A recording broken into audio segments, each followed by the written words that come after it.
দিদি নম্বর ওয়ানে রচনা ব্যানার্জি ফলাও করে ঘোষণা করেন তার অনুষ্ঠানে কোনো টাকা নেওয়া হয় না, অথচ তার সামনেই টাকা চাওয়া হচ্ছে। দিদি নাম্বার ওয়ানের শুটিং করেছেন এমন ব্যক্তি পয়সা নেওয়ার কথা ফাঁস করলেন।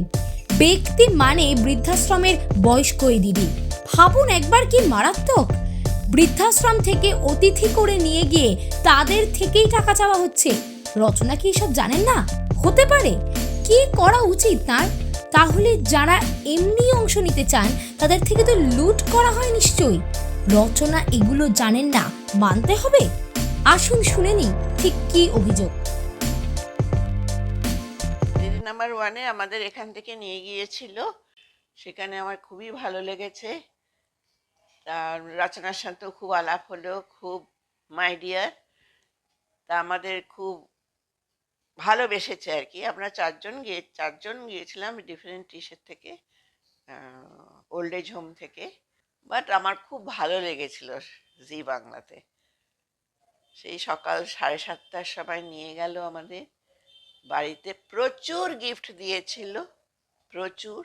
সে আমার পুরো খাট একদম ভরে গেছে, ডাবল বেড খাট একদম ভরে গেছে। কিন্তু ওদের একটা অসুবিধা হয়ে গেছিল।